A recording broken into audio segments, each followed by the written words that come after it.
Sem mãe e pai para protegê-la, Sofia cai em uma armadilha cruel de Jacques e acredita que será expulsa da mansão. Eles não me querem mais aqui? Nos próximos capítulos de Dona de Mim, uma mentira ardilosa vai abalar o coração de Sofia. A menina, já fragilizada por não ter os pais ao lado, acabará vítima de um plano maquiavélico de Jacques, que usará sua astúcia para colocá-la contra Samuel e Rosa. Cansado das travessuras da garota e disposto a ter a mansão dos Boaz só para si, o vilão inventará uma história cruel para fazê-la acreditar que sua presença na casa é indesejada. Tudo começará depois de mais uma confusão entre os dois. Furiosa com as provocações de Jacques, Sofia jogará as roupas e a guitarra dele na piscina, o deixando encharcado e humilhado. Diante da cena, Jacques perderá a paciência e decidirá que precisa dar um fim definitivo à permanência da menina ali. Ele, então, armará uma mentira calculada para abalar as certezas da criança. Em uma noite silenciosa, Jacques se aproximará do quarto de Sofia e, em tom sussurrado, fingirá estar falando ao telefone. Eu avisei, não dá mais para continuar assim. Essa menina só dá problema. Samuel e Rosa já concordaram. Vão mandar ela embora amanhã, dirá em voz alta, sabendo que Sofia estaria escutando da cama. O rosto da garota empalidecerá na mesma hora. Tremendo, ela se encolherá entre os cobertores, sem coragem de se revelar. Agora, antes de continuar, me responda qual seu personagem favorito da novela até agora e não se esqueça de se inscrever no nosso canal, assim você acompanha sua novela favorita todos os dias. No dia seguinte, a mentira surtirá efeito. Desesperada, Sofia procurará um canto escondido no jardim e começará a chorar. Quando Samuel a encontrar, perguntará o que aconteceu, mas ela, com a voz embargada, soltará a pergunta que ninguém esperava. É verdade que vocês vão me mandar embora? O rapaz ficará em choque. Quem disse isso para você, Sofia? Questionará, mas a menina se recusará a revelar que foi Jacques quem plantou a falsa notícia. Pouco depois, Rosa também será surpreendida pela aflição da neta. A veterana fará de tudo para acalmar a menina, garantindo que a casa sempre será o lugar dela. Mas Sofia, ainda assombrada pelas palavras que ouviu, insistirá. O Jacques falou que vocês já decidiram me mandar embora, que eu não sirvo para morar aqui. Rosa ficará indignada e perceberá que se trata de mais uma armação do vilão.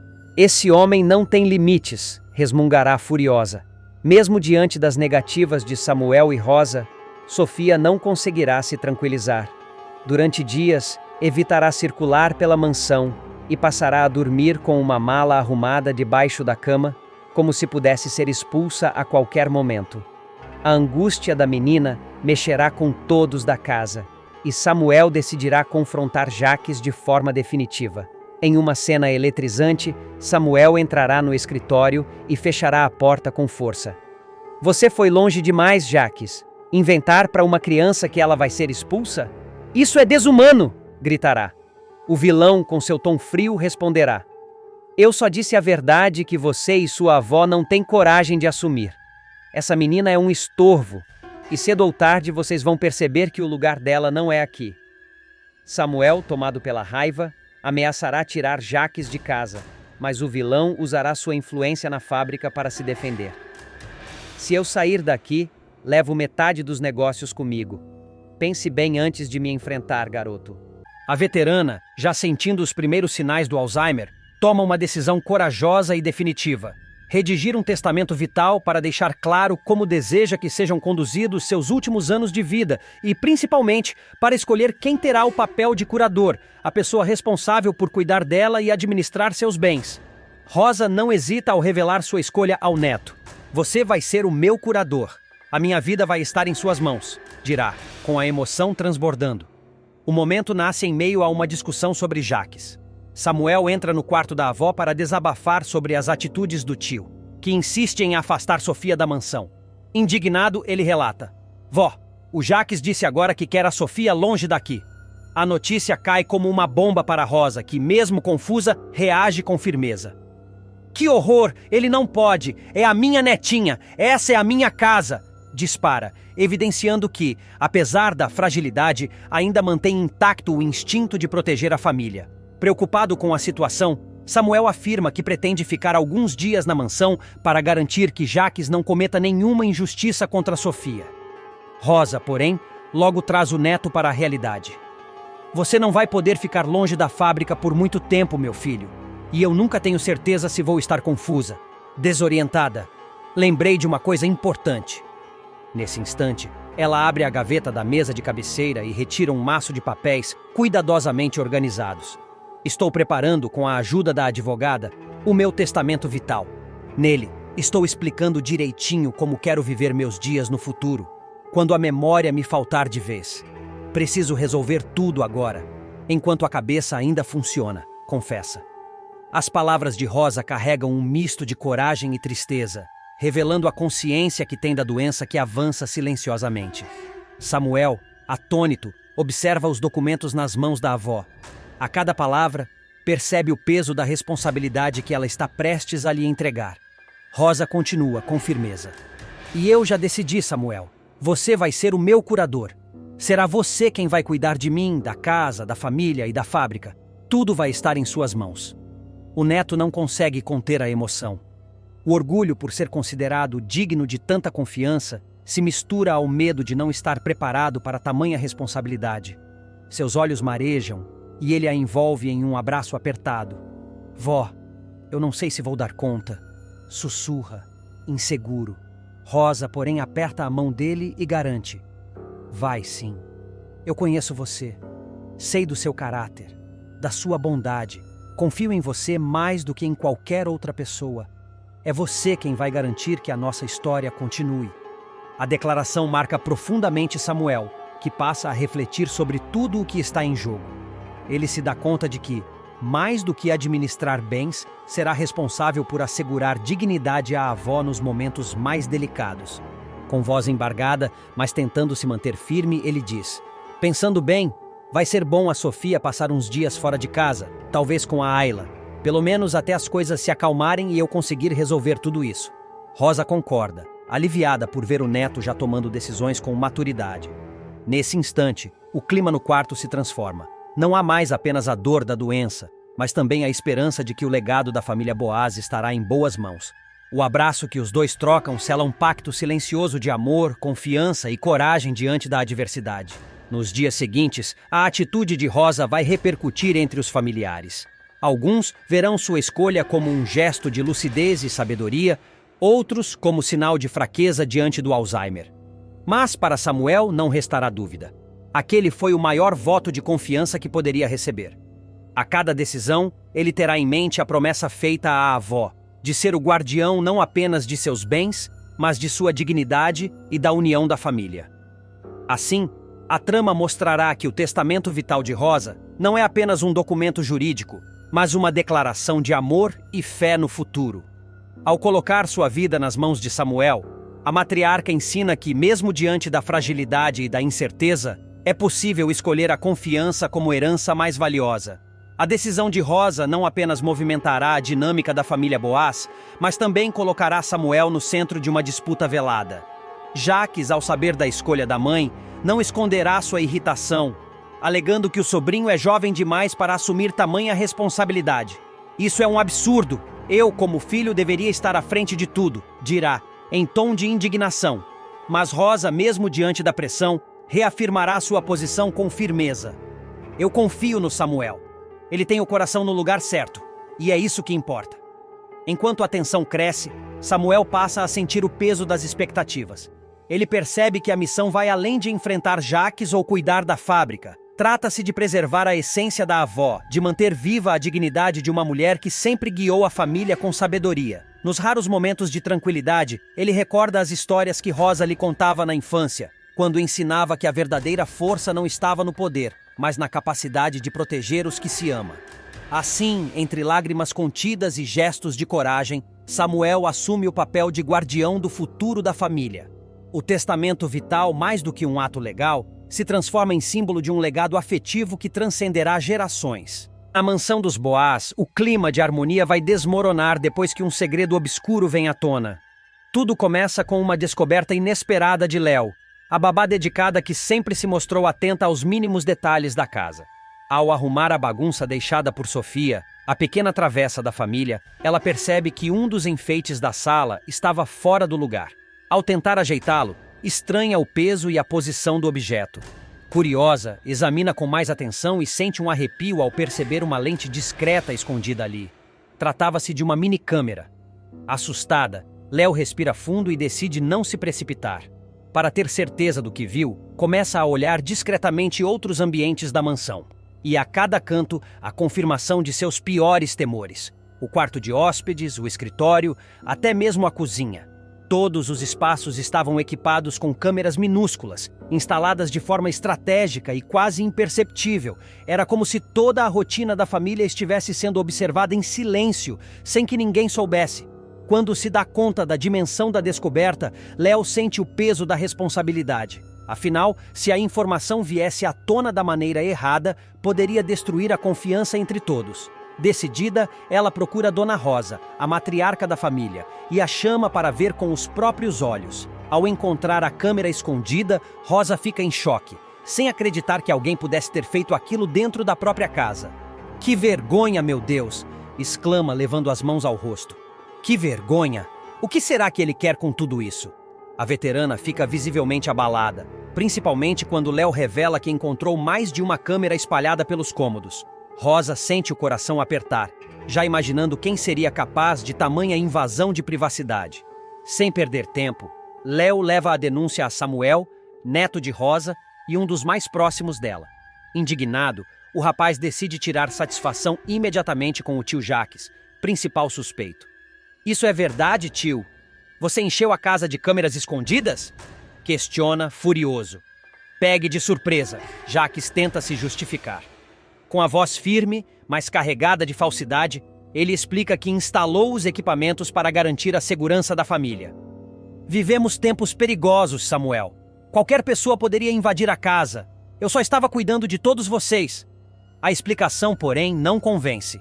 O clima fica ainda mais pesado quando Tânia, outra integrante próxima da família, decide revelar a verdade que descobriu. Segundo ela, Jaques nunca teve a intenção de proteger ninguém. Na realidade, o objetivo era vigiar a própria mãe, Dona Rosa, registrando momentos de confusão mental para usá-los como prova em um processo de interdição.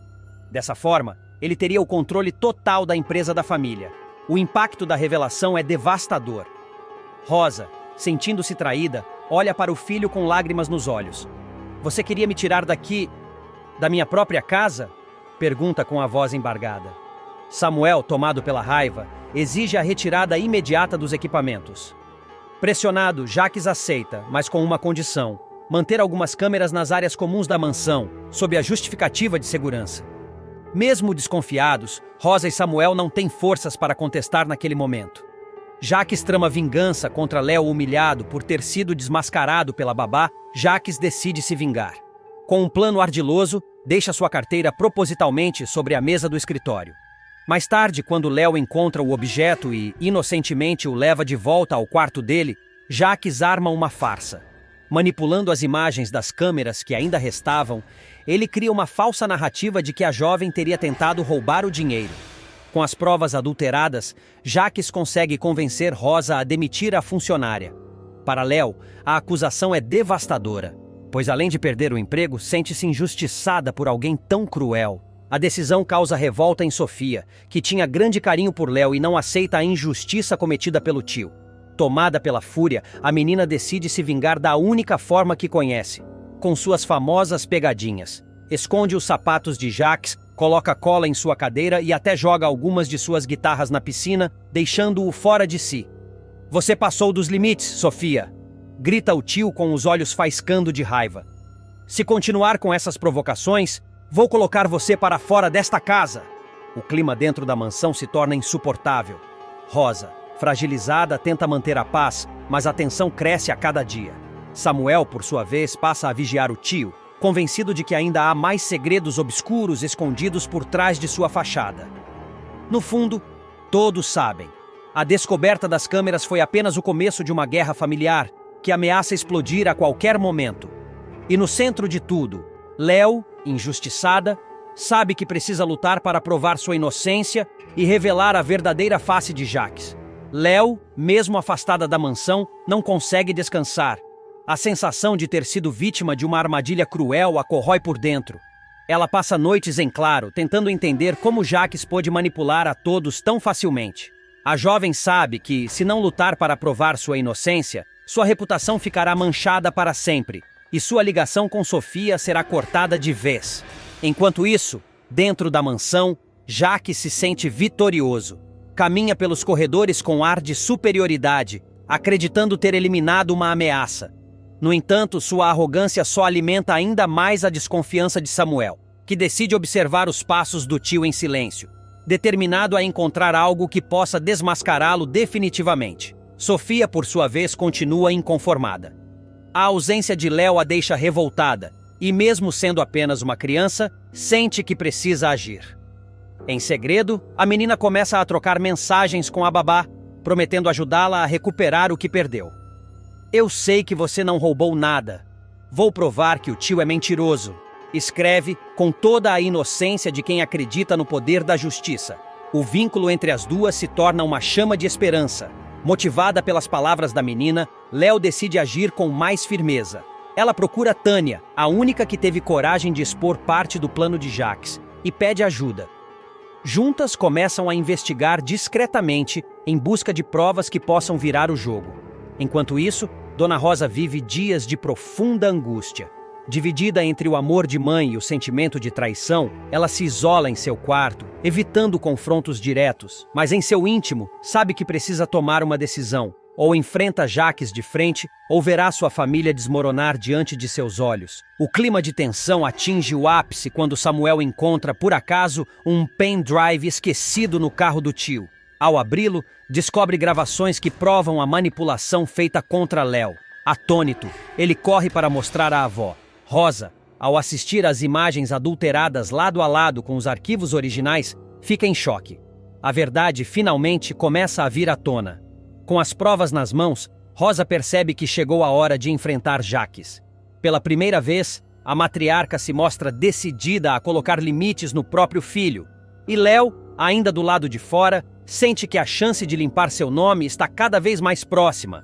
A guerra pela verdade está apenas começando, e cada movimento poderá decidir o futuro da família Boaz. Após a morte de Abel, a família Boaz entra em uma nova fase em Dona de Mim, e um dos personagens mais afetados por essa transição é justamente Davi. Antes visto como um possível protagonista de grandes conflitos, o rapaz começa a perder espaço na trama. A insegurança que sempre o acompanhou dentro da família se intensifica, e ele passa a sentir cada vez mais o peso da exclusão, assistindo de longe o desenrolar das histórias que movimentam a mansão Boaz. Esse período de afastamento, no entanto, não é definitivo. Pelo contrário, a ausência temporária de Davi no centro das atenções servirá como preparação para uma virada arrebatadora. Uma revelação sobre sua verdadeira paternidade promete não apenas transformar sua trajetória, mas também sacudir os alicerces de toda a família. Durante cerca de 2 semanas, Davi praticamente não aparece em nenhuma linha de frente. Enquanto ele se apaga, outros personagens assumem o protagonismo dos conflitos. É o caso de Jacques, que intensifica suas disputas com Sofia. A jovem, por sua vez, passa a receber cada vez mais proteção de Léo e Samuel, o que gera ainda mais atritos dentro da casa. Nesse mesmo período, a vida amorosa de Samuel e Léo floresce. O romance entre eles ganha força, e Samuel chega até a pedi-la em namoro. Essa aproximação, feita longe dos olhos de Davi, contribui para aumentar a sensação de abandono do rapaz. O que mais o fere não é apenas ver o irmão conquistando espaço dentro da família, mas também perceber que Samuel vive aquilo que ele sempre desejou: ser amado e reconhecido. Enquanto isso, até personagens que até então estavam em segundo plano encontram espaço para crescer. Ayla, por exemplo, descobre estar grávida, e Caco, decidido a participar de cada etapa da gestação, passa a acompanhá-la de perto. Essa atitude, embora revele cuidado e carinho, acaba gerando atritos não só entre eles, mas também envolvendo Breno e Gisele, movimentando ainda mais o núcleo paralelo da trama. No meio de tantas histórias em ebulição, Davi se sente cada vez mais esquecido. A frustração e a inveja começam a corroer sua alma. Ele acredita que Samuel sempre teve tudo o que lhe foi negado, carinho, confiança e agora, até o amor de Léo. Sem conseguir encontrar um caminho próprio, Davi se vê perdido em meio às próprias inseguranças.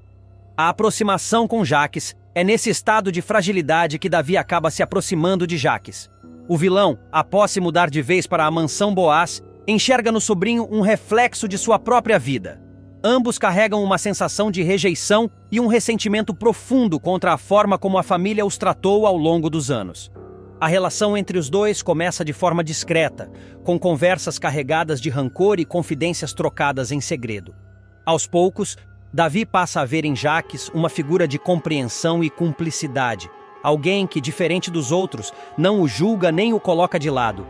Jaques, por sua vez, percebe no sobrinho a oportunidade de fortalecer sua presença dentro da casa, criando laços que poderão ser úteis em suas próprias ambições.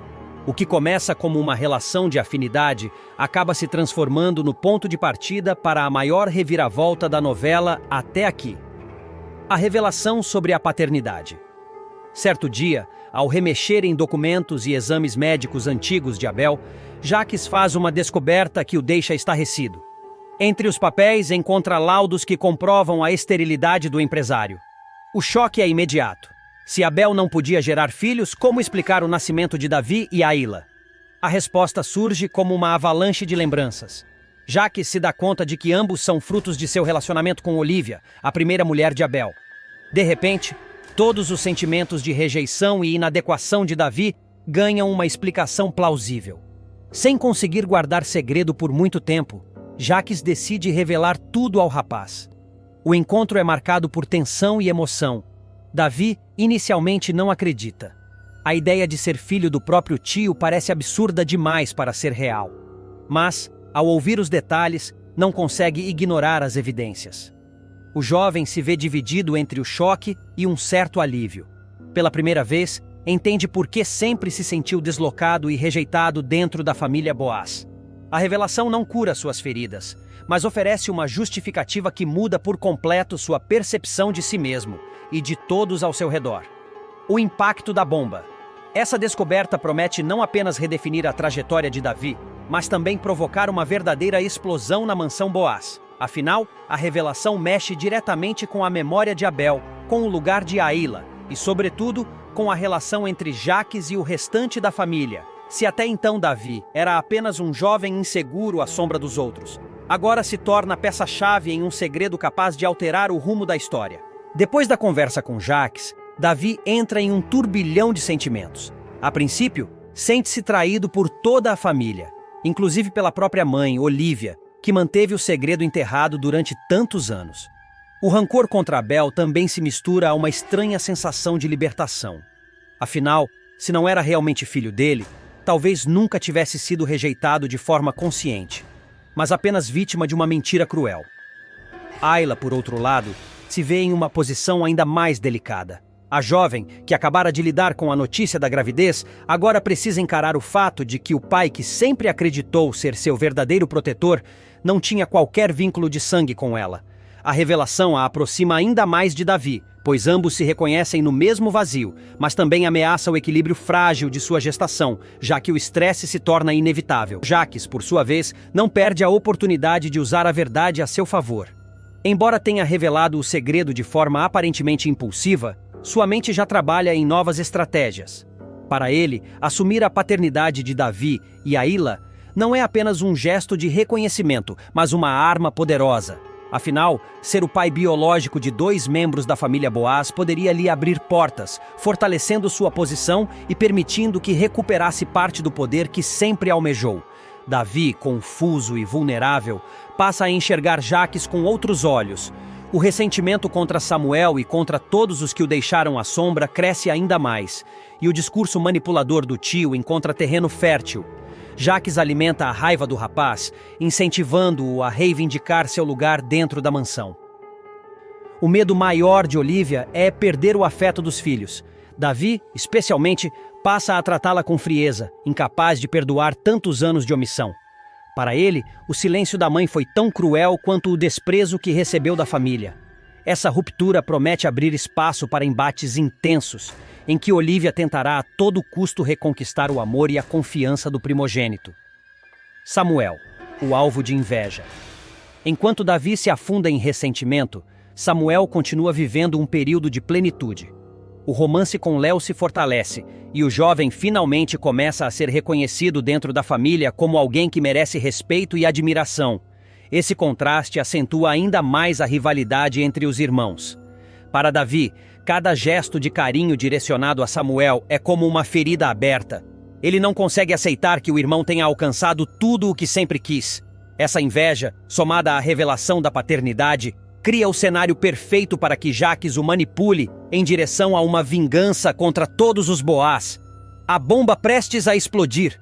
Com tantas tensões acumuladas, o ambiente na mansão Boaz se torna cada vez mais insustentável. Davi guarda a revelação em segredo por um tempo, mas a raiva o consome. Ele sabe que mais cedo ou mais tarde precisará jogar a verdade na cara de todos, não apenas para expor a hipocrisia da família, mas também para reivindicar seu espaço. A expectativa é que a revelação pública aconteça em um dos momentos mais decisivos da trama, provocando uma ruptura irreversível entre os Boaz. Jaques, calculista, aguarda apenas a ocasião perfeita para usar a paternidade como bomba, garantindo que o choque seja devastador. Um novo protagonista em ascensão. Se antes Davi era apenas um jovem inseguro, relegado ao papel de coadjuvante, agora sua trajetória ganha força. A dor da rejeição dá lugar a um desejo de revanche. A proximidade com Jaques o coloca em rota de colisão com Samuel, Olívia e todos aqueles que sempre o ignoraram. Essa virada promete transformar Davi em uma peça central da trama, capaz de mudar o destino da mansão Boaz. O rapaz, antes apagado, torna-se uma figura complexa, dividido entre o ódio que o corrói e a necessidade de finalmente ser reconhecido como alguém que tem valor. Jaques vai perder o controle de vez quando se deparar com um incidente aparentemente banal, mas que se transformará em um verdadeiro campo de guerra dentro da mansão dos Boaz. Tudo começa com Sofia, cheia de energia infantil e alegria, brincando de pique-esconde com Léo e Samuel. A menina, em sua inocência, acredita ter encontrado o esconderijo perfeito no quarto de Jaques, um território proibido e cercado de segredos, que ela encara apenas como mais um espaço misterioso a ser explorado. No entanto, o destino prega uma peça. Jaques, alheio à brincadeira, entra em seu quarto exalando o mesmo ar de superioridade que sempre ostenta. Exausto, ele se joga sobre a cama, sem imaginar que sua sobrinha se encontra escondida atrás do armário. A tensão aumenta quando Sofia tenta sair silenciosamente, mas, em sua pressa, acaba esbarrando na guitarra preferida de Jaques. O objeto cai no chão e se parte em pedaços, deixando exposto o nervo mais sensível do vilão. Num rompante de fúria, Jaques salta da cama como um predador que teve sua paz violada. Seus olhos faíscam e o rosto fica rubro. Sem medir consequências, ele agarra o braço da guitarra quebrada, transformando o instrumento em uma arma improvisada. Com a voz carregada de ódio, dispara: "Volta aqui, moleca! Você vai aprender a não mexer nas minhas coisas!" Apavorada, Sofia corre em direção à sala, buscando proteção. Seus passos apressados ecoam pela mansão, enquanto Jaques a persegue como uma sombra ameaçadora. O clima se torna sufocante, como se cada segundo fosse um risco iminente de tragédia. Samuel e Léo, que ainda riam da brincadeira momentos antes, são surpreendidos pelo desespero da menina. É então que Léo, tomado por um instinto feroz, se coloca na frente da sobrinha. Seus olhos ardem de indignação e sua voz ressoa firme: "Nem se atreva a tocar na Sofia, Jaques!" O confronto explode. Em um movimento ágil, Léo derruba o tio no chão, arrancando-lhe o improvisado bastão das mãos. Sofia, trêmula, se agarra ao braço de Samuel, chorando de medo, enquanto ele tenta acalmá-la. Agora, antes de continuar, me responda qual seu personagem favorito da novela até agora e não se esqueça de se inscrever no nosso canal, assim você acompanha sua novela favorita todos os dias. Jaques, deitado no chão e ainda tomado pela raiva, tenta se justificar. Com um sorriso cínico alega: "Eu nunca faria mal à minha sobrinha. Vocês estão exagerando." Mas Léo, ainda em posição de ataque, rebate sem titubear: "Não parecia isso há um minuto. Minha tarefa é proteger a Sofia e vou cumprir, nem que seja contra você." Samuel também intervém, encarando o vilão com firmeza: "Você passou de todos os limites, Jaques. Isso não é apenas descontrole, é crueldade. Se continuar assim, não vai sobrar ninguém ao seu lado. O silêncio que se segue é carregado de tensão. Sofia soluça, ainda assustada, mas amparada pelo carinho de Samuel e pela coragem de Léo. Jacques, humilhado, se levanta lentamente tentando recuperar sua postura de autoridade, mas já não consegue disfarçar. O clima entre eles nunca mais será o mesmo. A fúria de Jacques não se dissipa com facilidade. Mesmo após ser contido por Léo e confrontado por Samuel, ele ainda demonstra a mesma chama perigosa nos olhos. Caminhando pelo quarto como uma fera enjaulada, ele solta uma risada debochada, tentando inverter a situação. "Vocês não entendem nada!" grita, passando a mão pelos cabelos em desespero. "Essa guitarra era a única coisa que ainda tinha valor para mim. E essa menina? Essa moleca estragou tudo!" A tensão vai subir a níveis insuportáveis com a chegada definitiva de Jacques à mansão. Após a morte trágica de Abel, o ambiente da casa já estava pesado, marcado por silêncio, olhares desconfiados e um clima de luto difícil de dissipar. Mas a presença do novo morador será como jogar gasolina em uma fogueira. Carismático para alguns, mas frio e calculista para outros, Jacques não vai demorar para mostrar que tem um alvo muito claro: Léo, a dedicada babá de Sofia. Desde o primeiro contato, ele deixará evidente que não gosta da jovem, tratando-a com indiferença e um ar de superioridade. E aos poucos, suas críticas sutis vão se transformar em provocações diretas, sempre com a intenção de colocá-la em uma posição desconfortável diante dos demais. Mesmo com o apoio firme de Samuel, Léo se sentirá vulnerável e pressionada, tendo que engolir humilhações para evitar maiores confrontos. O estopim dessa rivalidade acontecerá em uma cena marcante. Jacques, chegando mais cedo à sala, flagrará Léo deitada no sofá, rindo sozinha enquanto assiste TV. A cena, que para qualquer outra pessoa poderia parecer um momento de descanso merecido, para ele será motivo de julgamento. Com o senho franzido, ele se aproximará lentamente cruzando os braços e lançará a primeira alfinetada. Cuidar da Sofia não é o seu trabalho? Léo, sem perder a calma, explicará que a menina já estava dormindo há algum tempo e que, por isso, aproveitava o intervalo para relaxar. Mas a resposta não vai agradá-lo. Com um sorriso de deboche, ele disparará: "Se acabou, está fazendo o que aqui?" Quando souber que ela estava esperando Samuel para saírem juntos, o vilão aproveitará para tripudiar ainda mais. "Assim, jogada no sofá, vendo TV? Está achando que está onde? Em casa?" O tom será tão agressivo que Léo ficará paralisada, sentindo o rosto esquentar de vergonha. Nesse momento, Samuel surgirá na porta, percebendo o constrangimento da amiga. Sem hesitar, ele entrará na sala e ficará ao lado dela, olhando o tio nos olhos. "Ela merece respeito, Jacques. A Léo é de confiança, trabalha bem e sempre esteve presente para nossa família."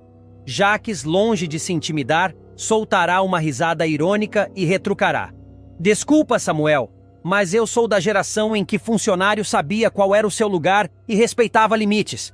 A frase, carregada de preconceito, será como um soco no estômago de Léo. Samuel, irritado, vai estreitar o olhar e deixar claro: "Eu só continuo morando aqui por causa da minha avó e da Sofia. Mais nada." O silêncio que se seguirá será tenso e pesado.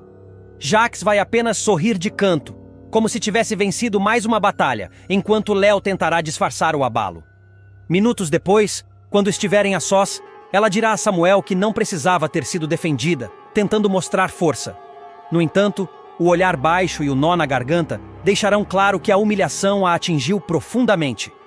Mesmo tentando seguir com a noite, Léo carregará aquela sensação de estar sendo vigiada e julgada a cada passo dentro da casa. Jacques, por sua vez, verá na reação dela a confirmação de que encontrou um ponto fraco a explorar. Para ele, não se trata apenas de impor autoridade. É uma verdadeira guerra silenciosa para minar a confiança da babá e, quem sabe, forçá-la a sair por conta própria. Nos capítulos seguintes, as provocações vão se intensificar. Jacques começará a fazer comentários maldosos diante de outros empregados, insinuando que Léo é folgada ou que se aproveita da confiança da família. Essas indiretas, ditas em tom aparentemente inocente, terão um efeito corrosivo no ambiente, espalhando dúvidas e criando desconforto. Samuel, cada vez mais impaciente, vai perceber que o tio não está disposto a recuar, e enquanto tenta proteger a amiga, ele também será alvo de ataques velados, numa disputa que ultrapassa a simples convivência e se torna uma luta por respeito e espaço dentro da mansão. Para Léo ficará claro que Jacques não é apenas um homem difícil de lidar, mas sim um inimigo declarado, alguém disposto a usar cada detalhe, cada deslize como arma para diminuí-la. E mesmo tentando manter a postura profissional, ela saberá que está no centro de uma guerra que pode custar não só o seu emprego, mas também a tranquilidade de quem mais ama, Sofia. A guerra silenciosa entre Jacques e Léo só vai piorar. Nos dias seguintes, o vilão começará a agir de maneira ainda mais calculada, escolhendo momentos estratégicos para atacá-la, sempre quando sabia que alguém poderia ouvir ou ver. Em uma manhã, por exemplo, ele a encontrará na cozinha preparando o café de Sofia e comentará com um falso sorriso: "Olha só, dessa vez acordou cedo. Parabéns, está tentando compensar a preguiça da outra noite?" A provocação será sutil, mas certeira. A cozinheira, que escutará de relance, ficará sem graça, e Léo perceberá como Jacques estava plantando insinuações para manchar sua reputação. O que Jacques não contava é que Léo, apesar do coração apertado, começará a anotar cada situação, cada frase, cada momento de humilhação. Samuel, que notará essa nova postura, perguntará o que ela pretende fazer, e ela, firme, responderá: "Não vou sair dessa casa de cabeça baixa. Ele vai ter que responder por tudo que está fazendo." O ponto de ebulição chegará numa noite de sábado. A família estará reunida na sala para um jantar mais descontraído, com a presença de alguns amigos de Samuel. Sofia correrá até Léo, que estará servindo a mesa, para contar animada sobre um desenho que viu. Léo, sorrindo, se abaixará para ouvir a menina, mas Jacques, do outro lado, aproveitará para lançar mais uma de suas farpas. É por isso que não sobra tempo para trabalhar direito. Fica de papo enquanto a comida esfria.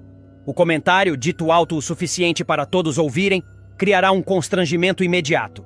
Samuel se levantará da cadeira, visivelmente irritado. "Basta, Jacques! Você não vai falar assim com ela na frente de todo mundo." Os amigos, desconfortáveis, trocarão olhares. Jacques, porém, não se abalará. Ao contrário, se recostará na cadeira com aquele sorriso cínico que Léo já conhecia bem. "Calma, sobrinho. Só estou brincando. Você anda muito sensível ultimamente." Léo, sentindo o rosto arder, tentará se recompor e continuar servindo, mas a tensão será tão forte que quase derrubará uma travessa. Sofia, percebendo o clima, abraçará a babá, o que só irritará mais Jacques, como se a cena fosse um desafio direto à sua autoridade. Depois do jantar, Léo se refugiará na cozinha, onde Samuel irá encontrá-la. Ele tentará convencê-la a reagir de forma mais dura, mas ela pedirá paciência. "Ainda não é a hora, mas eu prometo que ele não vai me quebrar." No entanto, o que ninguém saberá é que Jacques já planeja o próximo passo. Uma armadilha para acusá-la de negligência no cuidado de Sofia. Ele pretende manipular a situação para que pareça que a menina se machucou por descuido da babá, garantindo assim sua expulsão. Mas Léo, agora mais atenta e determinada, começará a perceber os movimentos dele. E com a ajuda discreta de Samuel, ela poderá virar o jogo no momento mais inesperado, transformando a guerra silenciosa em um confronto aberto, onde máscaras cairão.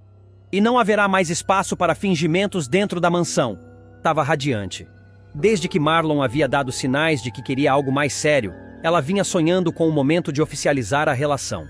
Decidida a surpreendê-lo e acelerar esse passo, organizou uma festa de noivado sem contar nada ao namorado. Imaginava o policial entrando no galpão de kickboxing e se emocionando ao ver amigos, familiares e toda a comemoração preparada com carinho. Porém, o que era para ser uma noite inesquecível se transformaria em um verdadeiro pesadelo. Tudo começou quando, com a ajuda de Dedé e alguns cúmplices, Camila conseguiu atrair Marlon até o galpão. Balões, faixa com os nomes do casal, música, comida e até um pequeno palco estavam prontos para a grande declaração. Assim que ele entrou, todos gritaram surpresa! E Camila, com o coração acelerado, se aproximou segurando um sorriso nervoso. "Marlon, você aceita se casar comigo?" perguntou, tentando manter a voz firme. A reação dele, no entanto, não foi a que ela esperava. Marlon arregalou os olhos confuso e respondeu com um meio sorriso constrangido. "Como é que é?" Camila, insistindo na surpresa, pediu para que Dedé trouxesse as alianças. Foi nesse momento que a tensão aumentou. Do nada, Bárbara, ex-namorada de Marlon, surgiu na porta.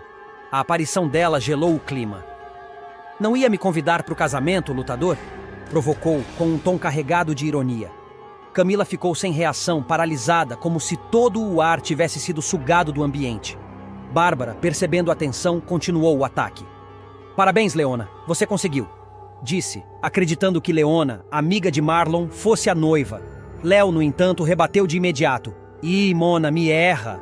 Camila, tomada por ciúmes e raiva, encarou a rival. O Marlon tá comigo, e você não foi convidada para a festa?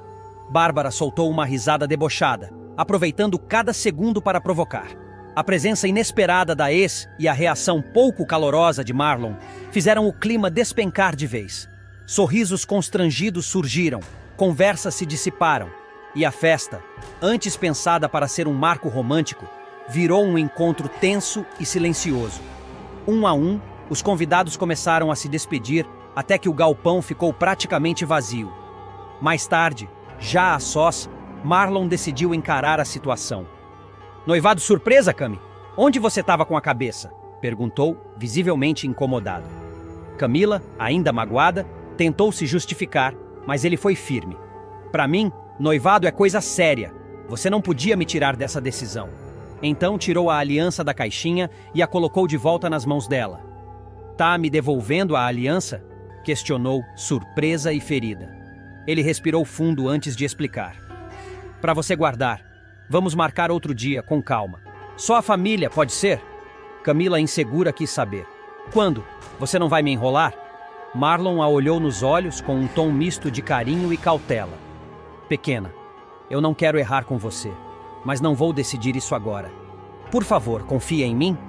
Camila, ainda tentando engolir a decepção, apenas assentiu, mas o brilho que tinha ao planejar aquela noite já havia se apagado.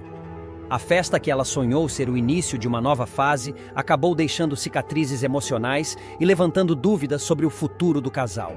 Camila passou a noite em claro. A imagem de Marlon devolvendo a aliança, somada à entrada triunfal e debochada de Bárbara, martelava em sua cabeça. A cada vez que fechava os olhos, revivia a sensação de estar exposta, ridicularizada diante de todos. No dia seguinte, ela tentou agir normalmente, mas o silêncio de Marlon era ensurdecedor. Ele havia saído cedo para o trabalho e sequer mandara mensagem. Camila, tomada pela insegurança, começou a imaginar se o problema era realmente a festa surpresa ou se Bárbara ainda ocupava espaço no coração dele.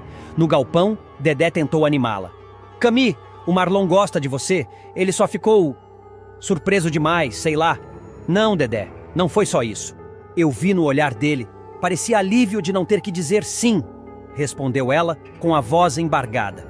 Enquanto isso, em outra parte da cidade, Marlon desabafava com Léo. Eu gosto da Camila, mas esse negócio de festa surpresa, não é assim que eu queria pedir alguém em casamento. Tá, mas você precisava devolver a aliança na hora? Isso foi pesado, lutador, retrucou Léo cruzando os braços. E a Bárbara? Não me vem dizer que foi coincidência. Marlon evitou responder. A verdade era que a presença da ex o deixou desconfortável. Não porque sentia algo por ela, mas porque sabia que Bárbara adorava provocar e causar intrigas. E infelizmente conseguiu. À tarde, Bárbara apareceu no galpão, como se nada tivesse acontecido. Vim me inscrever nas aulas de kickboxing, disse sorrindo. Camila sentiu o sangue ferver. Aqui não é lugar para você. O espaço é público, não é? Respondeu Bárbara com falsa inocência. Além disso, acho que vou gostar de treinar perto do Marlon. Ele é um ótimo professor. A troca de farpas foi interrompida quando Marlon chegou. Ele percebeu o clima e tentou cortar o assunto. Bárbara, não acho boa ideia você treinar aqui. Por quê? Tem medo que a noivinha fique insegura?